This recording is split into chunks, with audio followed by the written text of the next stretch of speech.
que agora é chegado o momento de tirarmos da frente todas essas pautas tóxicas, porque ninguém aguenta mais essa discussão. Com essa declaração, o deputado Hugo Motta abriu uma semana que nem bem começou e já está em ebulição. Acontece que o tom adotado pelo presidente da Câmara vai na contramão dos fatos que bombardearam Brasília na semana passada, quando a casa, presidida por ele mesmo, aprovou a toque de caixa a chamada PEC da blindagem. E horas depois, ainda deu aval para a urgência de um projeto sobre anistia aos condenados pelos atos golpistas de 8 de janeiro. Uma proposta que muda as regras de proteção judicial para parlamentares. O texto foi aprovado com 314 votos e agora segue para o Senado. Em caso de crime inafiançável, a prisão em flagrante de deputados ou senadores vai ter que ser enviada ao Congresso em até 24 horas. A decisão de manter ou não a prisão vai ser feita em votação secreta. Hoje ela é aberta. Para abrir um processo criminal contra parlamentares, o STF terá que pedir autorização para a Câmara ou para o Senado. Essa votação também vai ser secreta e deve acontecer em até 90 dias. Com essa votação da Câmara, decidiu dar andamento ao projeto da anistia sem que tenha que passar por discussão nas comissões. O pedido de urgência dependia de 257 votos. Teve 311 a favor, 163 contra e 7 abstenções. Pautas distantes dos interesses reais da sociedade. O que se viu foi uma reação. Manifestantes foram às ruas em todas as capitais do Brasil e no Distrito Federal. Em Salvador, a manifestação percorreu a Orla da Barra. O ator Wagner Moura discursou contra os projetos ao lado da cantora Daniela Mercury. Em Brasília, os manifestantes se concentraram em frente ao Museu Nacional da República e depois caminharam em direção ao Congresso. O cantor Chico César se apresentou. Organizadores exibiram fotos de deputados que votaram a favor da PEC da blindagem em Belo Horizonte e também em São Luís. Em São Paulo, a mesma Avenida Paulista que semanas atrás abrigou uma enorme bandeira dos Estados Unidos no 7 de setembro mudou de tom e de flâmula. Então, se na manifestação bolsonarista estenderam a bandeira americana, aqui está a resposta. Na manifestação da esquerda, a bandeira brasileira. E no Rio de Janeiro, a repetição de uma cena histórica. Cálice, cantada por Chico Buarque e Gilberto Gil, que ficou marcada como hino de resistência na ditadura militar. Chico e Gil cantando Cálice em cima do trio elétrico, música que é dos dois, né, de 1973.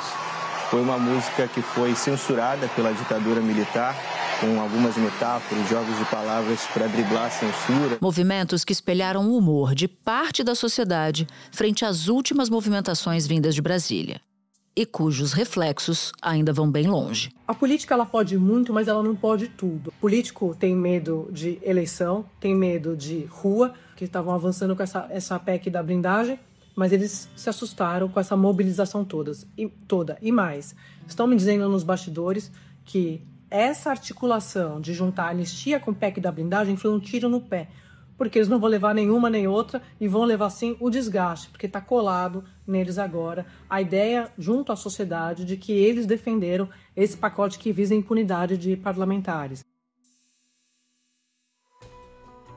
Da redação do G1, eu sou Natuzaneri e o assunto hoje é ação e reação, o barulho das ruas e seus efeitos políticos. Neste episódio, eu converso com Thomas Traumann, jornalista e comentarista da Globo News. Terça-feira, 23 de setembro.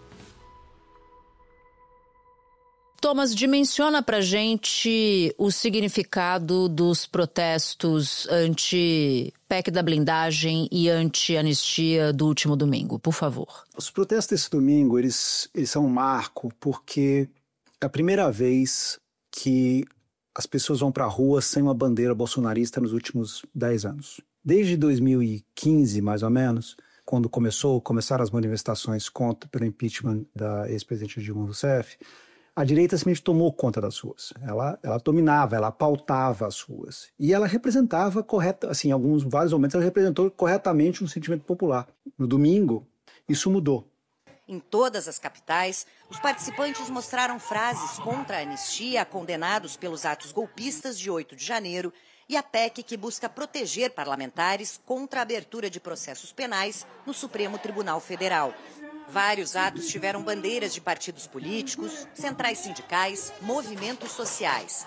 Manifestantes também levaram bandeiras do Brasil e camisas da seleção. Por quê? Porque exatamente essa mesma direita que conseguiu compreender, se conectar com o sentimento de indignação com a política que havia no Brasil entre 2015 e 2018, ela agora se afastou disso e perdeu essa conexão. Eu acho que esse domingo foi uma demonstração de como que essa conexão, a esquerda está conseguindo recuperar uma conexão que antes era exclusiva da direita.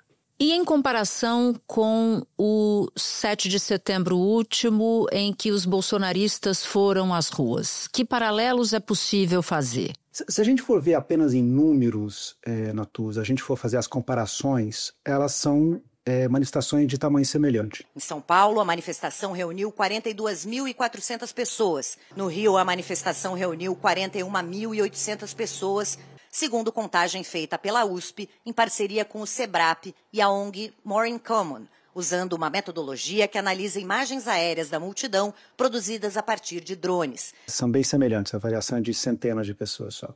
Mas elas têm uma dimensão política diferente. Primeiro porque, se a gente for ver, a gente comparar o tamanho das manifestações, se a gente fizesse um gráfico, né, as manifestações bolsonaristas estão diminuindo de tamanho. Chegaram a, um ano atrás, em fevereiro de 2024, eles conseguiram colocar 250 mil pessoas nas ruas. Agora, assim, já estavam aliviados de colocar um pouco mais de 40. Enquanto que as manifestações de esquerda estavam ali na linha dos 10, 15, 12, e de repente conseguiram colocar 40. Então, um gráfico, as duas curvas estão cruzando, mas que uma está subindo e a outra está descendo. Acho que é a primeira coisa. Mas tem uma manifestação que para mim é muito simbólica, que são, assim, se a gente vê a paulista, que são as duas bandeiras.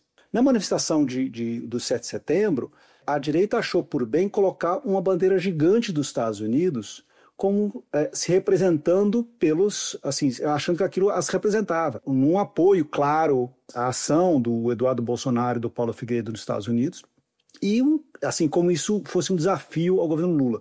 E a esquerda, inteligentemente, fez o contrário. Colocou uma bandeira brasileira na Paulista no domingo. Essa bandeira gigante do Brasil estendida aí na Paulista, na manifestação de esquerda, ela é uma resposta direta ao que a gente viu no 7 de setembro, quando a direita bolsonarista fez a sua grande manifestação também estendeu uma bandeira gigante, mas uma bandeira dos Estados Unidos. O bolsonarismo, ao apostar suas esperanças justamente numa intervenção estrangeira hostil, ele entregou para a esquerda brasileira a bandeira, e literalmente a bandeira do nacionalismo e do patriotismo, né? É uma questão simbólica, mas mostra como que a esquerda conseguiu capturar uma pauta que antes era totalmente, quase que exclusivamente da direita, que é o nacionalismo. A direita, ela perdeu, ou está perdendo, uma pauta que era, com a menção dela, que era defender o Estado brasileiro. E o simbolismo de recuperar a bandeira, né? Também, como se fosse uma ideia de resgate de um símbolo nacional que foi e que é usado pelo bolsonarismo. Exatamente. E isso vem de uma série de erros da direita, né? Ou seja, nós estamos vendo a direita está perdendo terreno pelos seus próprios erros. Isso vem basicamente a partir das sanções dos Estados Unidos contra o Brasil, em que, ao invés de se posicionar a favor do país, a direita preferiu ficar ao lado da família Bolsonaro. E no momento que ela faz isso, ela começa a se dissociar dos interesses comuns das pessoas. E eu falo assim, não precisava ver pesquisa para isso, bastava ir na feira, ir no mercado. Alguém na feira ou no mercado está preocupado de fato com o que diz o Eduardo Bolsonaro, com o destino da família Bolsonaro? Pouquíssimos. As pessoas estão preocupadas com qual o efeito que essas tarifas podem ter nas suas vidas. E a direita, ao invés de proteger e ajudar essas pessoas e defender os interesses das pessoas, foi defender o interesse da família Bolsonaro. Ela se dissociou da realidade. Eu vi uma notícia recentemente de uma cidade no sul do país que produz calçados para exportação e pelo menos uma empresa demitiu muitos funcionários em razão do tarifaço. Então não é éter, né, Thomas? É algo tangível. Não é éter, assim, para os calçadistas do Rio Grande do Sul, produtores de frutas do Ceará, enfim, assim, para os produtores de café de Minas Gerais, isso não é um slogan. É vida real, eles tinham planos e esses planos estão sendo... Eles têm que mudar suas vidas, refazer o que eles estavam pensando em fazer, por uma questão completamente política. Agora, olhando para os efeitos, né? Porque você falou muito dos símbolos e eles são muito importantes quando a gente analisa o ambiente político, mas para os efeitos práticos. Eu conversei com muitos integrantes da esquerda enquanto o protesto estava acontecendo, sobretudo no Rio de Janeiro, porque na Paulista foi um pouco mais cedo. Pois bem, eles estavam exultantes, Thomas, exultantes. Era como se eles tivessem conseguido voltar para o jogo. Acho que essa é a expressão que define o sentimento de todas as pessoas com as quais eu falei. Mas uma dessas pessoas chegou a dizer o seguinte: olha, a gente nem sabia, mas a extrema-direita e o centrão nos deram um baita presente que foi a PEC da blindagem. E aí, nesta segunda-feira, o presidente da Câmara, Hugo Mota, já disse que não era momento de tirar as pautas, que não era momento de votar pautas que ele classificou como tóxicas, e uma parte dos deputados já tinha, inclusive, declarado arrependimento antes mesmo de os protestos chegarem às ruas no domingo. Tem uma frase que é atribuída ao Napoleão Bonaparte, que ele diz assim, nunca interrompa o seu adversário quando está cometendo erros, né? E no fundo a gente está vendo um pouco isso, quer dizer, a direita está cometendo erros em série. A questão das sanções foi, eu acho que é a maior, mas a questão da PEC da blindagem, ela é muito evidente. A PEC da blindagem ela é um escárnio para qualquer pessoa, ela é indefensável. Eu conversei com o presidente da CCJ, o senador Otto Alencar, e ele disse que o objetivo agora é votar e derrubar a PEC da blindagem. Vamos ao placar. Na CCJ, o placar avaliado pelo próprio Otto Alencar é de, pelo menos essa altura do campeonato, 18 votos contrários à PEC da blindagem, numa comissão que tem 27 integrantes. No plenário, a percepção já na contabilidade dos senadores é de 50 votos contrários à PEC da blindagem, num colegiado de 81 senadores. Eu acho curioso, né, o presidente da Câmara agora falar em pautas tóxicas, porque quem colocou a pauta em votação foi ele. Quem tinha o direito de não colocar a pauta tóxica em votação era ele, e ele decidiu colocar, e ainda defendendo essa pauta tóxica, dizendo que ela estava simplesmente, que eram as prerrogativas parlamentares. Ou seja, é uma declaração contra ele mesmo, né? Porque se ele pauta a pauta tóxica, a responsabilidade é dele. A responsabilidade é dele, e ele ainda quer colocar, né? Ele pretendia colocar, veremos ainda, esta semana, a outra pauta tóxica, que é a anistia. Sabe Deus se vai ser anistia, se vai ser dosimetria, enfim, veremos ainda. Eles não esperavam tão rapidamente assim uma resposta das ruas. Eles estavam se sentindo livres, liberados ali. A questão da anistia, como pretende o PL, está enterrada. Essa não vai ser aprovada mais. Mas agora até a redução de penas para Bolsonaro começa a correr risco, porque ela sofreu um grande repúdio das ruas, da população. É o resultado de novo, essa desconexão, né? De não conseguir entender que a Câmara dos Deputados não está lá para proteger os deputados, ela não está lá para aumentar o número de deputados, que foi uma das pautas que o Hugo Mota, por exemplo, promoveu nos últimos meses. Ela não está lá para simplesmente discutir emendas, ela está para discutir temas que interessam as pessoas e não só os temas que interessam os deputados. Eu acho que o fato da fragilidade política do presidente Hugo Mota faz com que ele fique tão dependente dos partidos e das ameaças dos partidos que ele acaba não conseguindo ver o todo, que não é isso que as pessoas querem discutir. Ele está se portando como um refém, esse é o erro dele. Esse é o erro. Os grandes presidentes da Câmara, centrão, oposição, conchavos, sempre existiram e sempre vão existir. Pô, na Constituinte, você acha que não tinha muito mais pressão do que agora? Claro. Mas você tinha um adulto que era o Ulisses Guimarães. Então, o que o Hugo Mota está precisando é adultizar a sua gestão. Talvez ele tenha agora descoberto, e vamos ver se isso faz dele um presidente melhor nos próximos 1 ano e meio que ele tem de mandato. Ontem eu fiz questão de ligar para um importante parlamentar do Centrão, mas Centrão profundo, tá? Centrão, assim, quase não conhecido. Esse parlamentar votou a favor da PEC da blindagem. E aí eu ligo para ele para fazer uma avaliação completa, né? Não só com a esquerda, mas também com o centrão e com a ultradireita, com quem eu também eu falei. E aí lá pelas tantas eu digo, mas deputado, o senhor votou a favor da PEC da blindagem? E aí ele disse, não, Natuza, veja, o erro maior não foi meu, o erro maior foi do Hugo. O erro maior foi dele, porque ele pautou, ou seja, aqueles que votaram a favor da blindagem por diferentes razões estão culpando e apontando o dedo agora para o presidente da Câmara, um deles. E tem uma outra coisa, você falou sobre a questão da surpresa da esquerda. De novo, é aquela questão assim, vamos lembrar, parte da esquerda votou a favor da PEC da blindagem, tá? No primeiro turno, o PT orientou o voto contrário à proposta, mas 12 deputados votaram a favor da PEC. Já o PSB se dividiu, 9 votos a favor e 6 contra. PL e republicanos foram unânimes pela aprovação. O PP teve 3 contrários, mas 46 a favor. União Brasil, 4 contrários, 53 a favor. O MDB, 35 a favor da PEC e 5 contra. O PSD teve 18 contra, 25 a favor, mas 18 contra. A PEC ela é fruto de uma aliança do bolsonarismo com o Centrão, mas ela teve votos dentro da esquerda por vários motivos, entre eles a promessa de uma suposta vaga no Tribunal de Contas da União numa votação do ano que vem, sabe? Também dentro da troca de favores que marca o parlamento brasileiro. O que mostra como que esse Congresso está muito, muito distante do dia a dia das pessoas. Ele não está conseguindo entender, ele fica tanto nas redes sociais, e as redes sociais têm esse problema de você fala para o seu público e o seu público fala com você não fala com o todo, que eles não conseguem entender o que está acontecendo. Isso é uma visão compartimentada da realidade. Achando que, por exemplo, ia passar, que não ia ser uma questão, que, enfim, as pessoas iam esquecer. Pelo jeito não, né? Não, de jeito nenhum. E esses parlamentares da esquerda, eu diria que estão sofrendo mais do que os parlamentares do Centrão.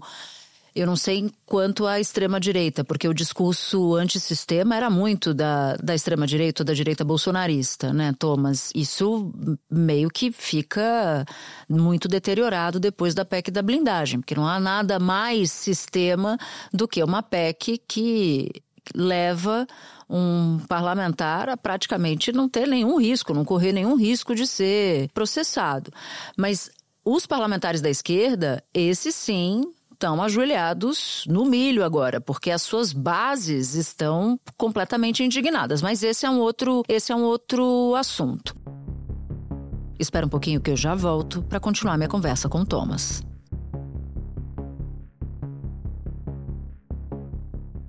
No meio desse caldeirão todo, ainda vimos 2 movimentos ao longo desta segunda-feira. O primeiro movimento, o governo Trump puniu a mulher do ministro Alexandre de Moraes com a lei Magnitsky. O Departamento do Tesouro explicou assim a sanção. Viviane está sendo sancionada por ser ou ter sido líder ou funcionária do Instituto Lex. O documento afirmou: o Instituto Lex está sendo punido por ter patrocinado ou fornecido apoio financeiro, material ou tecnológico. O ministro Alexandre de Moraes, que já é alvo das mesmas sanções, afirmou: a ilegal e lamentável aplicação da lei Magnitsky à minha esposa não só contrasta com a história dos Estados Unidos da América, de respeito à lei e aos direitos fundamentais, como também violenta o direito internacional, a soberania do Brasil e a independência do judiciário. E, ao mesmo tempo, notícias de que o governo americano revogou vistos de ministros da administração lulista, entre eles Jorge Messias, o advogado-geral da União. Hoje, o Departamento de Estado anunciou a revogação dos vistos de 7 autoridades brasileiras e seus parentes, inclusive o advogado-geral da União, Jorge Messias. A chefe de gabinete de Alexandre de Moraes, Cristina Yukiko Kusahara Gomes, o ex-advogado-geral da União, José Levi, os atuais e ex-integrantes do gabinete do ministro Alexandre de Moraes no Tribunal Superior Eleitoral e no Supremo Tribunal Federal, os juízes Ayrton Vieira, Marco Antônio Martim Vargas e Rafael Henrique Janela Tamay Rocha, além do ministro do Superior Tribunal de Justiça, Benedito Gonçalves, que foi relator da ação que tornou Bolsonaro inelegível no TSE. Como é que essas duas sanções jogam mais lenha nessa fogueira ou adiciona mais condimento nesse caldeirão? Primeiro já estava previsto, né? A gente lembra que na semana passada o secretário de Estado, Marco Rubio, falou, semana que vem teremos novidades. Quer dizer, a gente já estava aqui aguardando. E obviamente foi feito isso de uma forma muito mesquinha, Natuza, que literalmente, assim, está sendo feito para criar algum tipo de constrangimento para a visita do presidente Lula a Nova York, onde ele vai discursar na abertura da Assembleia Geral da ONU. Então, foi feita de uma forma assim, pensada, né? E isso, para mim, é muito evidente como aquelas ideias que as pessoas tinham lá atrás. O Lula deveria ligar para o Trump. Meu Deus, a culpa é do Lula que não se comporta, que não... Desculpa, você tem um lado, né? Como se diz em inglês, you need two for tango. Quer dizer, não tem outro lado para dançar o tango, né?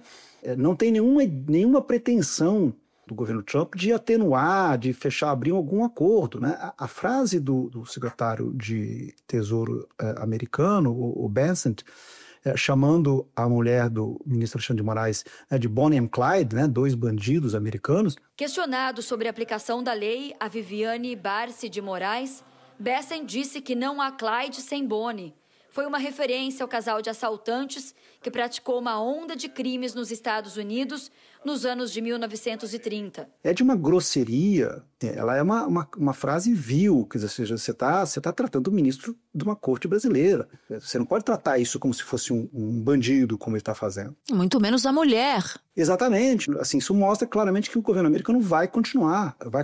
Teremos outros implicados na lei Magnitsky, teremos outros ministros perdendo seus vistos, teremos outros constrangimentos, porque, literalmente, o Brasil é um dos adversários e o governo Trump vai manter essa linha de nenhuma ação política, nenhuma abertura política com o Brasil por muito mais tempo. O Itamaraty declarou ainda que a atitude representa a politização e o desvirtuamento na aplicação da lei e que esse novo ataque à soberania brasileira não logrará seu objetivo de beneficiar aqueles que lideraram a tentativa frustrada de golpe de Estado, alguns dos quais já foram condenados pelo Supremo Tribunal Federal.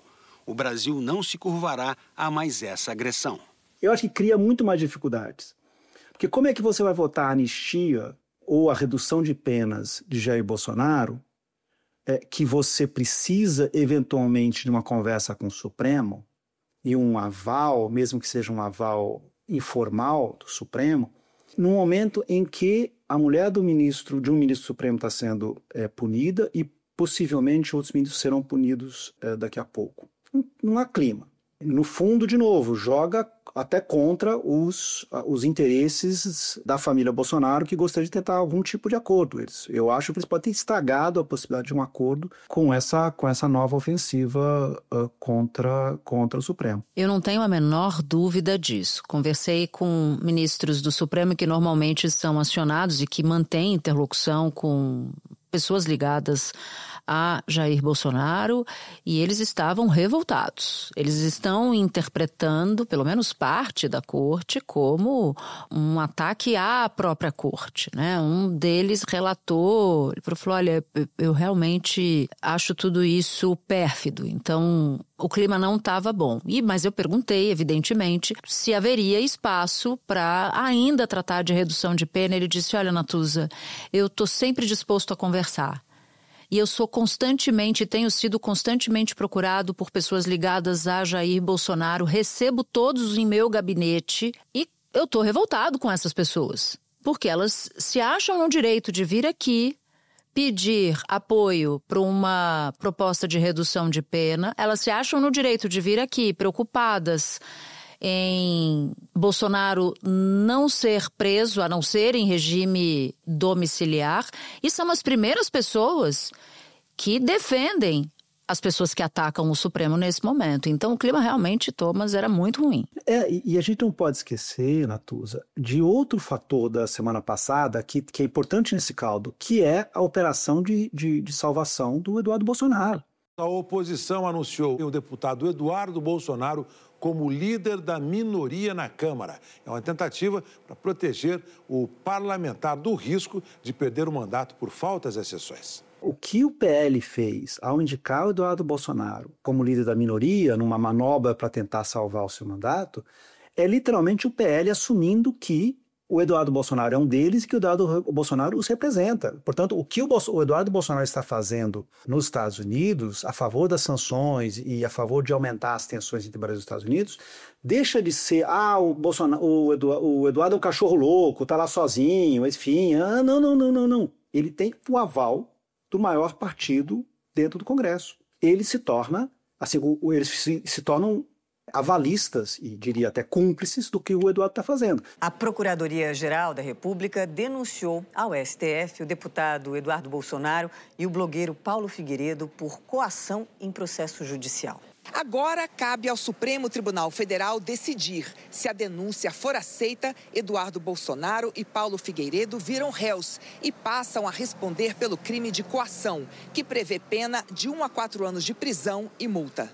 Numa rede social, Eduardo Bolsonaro e Paulo Figueiredo publicaram que vivem nos Estados Unidos, onde é garantido o direito de pedir formalmente ao governo a correção de abusos e injustiças, que é isso que eles têm feito e vão continuar a fazer. E isso deve piorar, obviamente, a relação desses bolsonaristas com o Supremo. Isso, para mim, é evidente, né? E cai no colo do Hugo Mota, porque quem tem a prerrogativa de aceitar algo assim é o presidente da Câmara, né? Ou seja, no momento em que um partido institucionaliza a chantagem ou sanções contra integrantes do judiciário, no limite a responsabilidade é do próprio Hugo Mota, não? Perfeitamente. Agora, Thomas, em termos de efeito colateral, você deixou bastante claro que a direita bolsonarista perdeu muito nessas últimas semanas, em particular no último domingo com os atos. Tem ganhador nessa equação? Eu acho que tem ganhador no sentido de, obviamente que o campo lulista ganhou, mas ele ganhou sem ter feito muita coisa.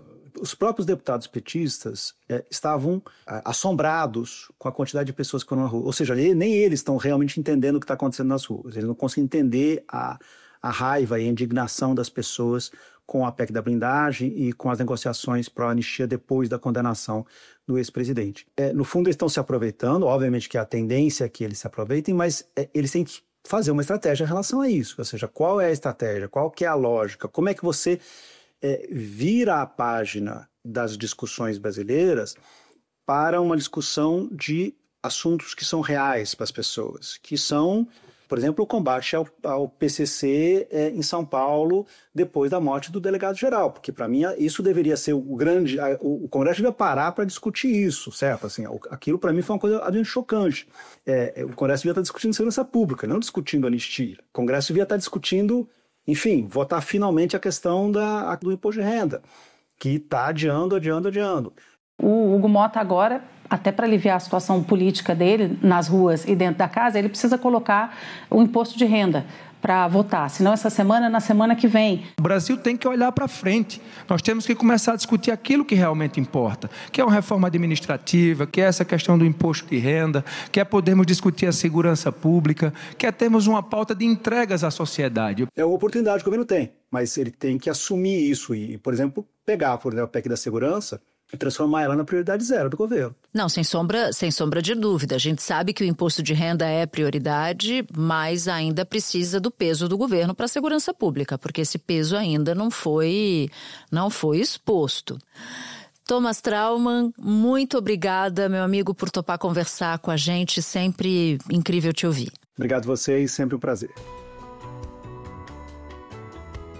Antes de terminar, um recado. Se você ouve o assunto no Spotify e gostou do episódio, é assunter mesmo, dá 5 estrelas e compartilha esse episódio com quem você quiser. Você pode nos ouvir no G1, no YouTube e em todas as plataformas de áudio. Comigo na equipe do assunto estão Mônica Mariotti, Amanda Polato, Sara Rezende, Luiz Felipe Silva, Thiago Kazuroski e Carlos Catelan. Eu sou Natuzaneri e fico por aqui. Até o próximo assunto.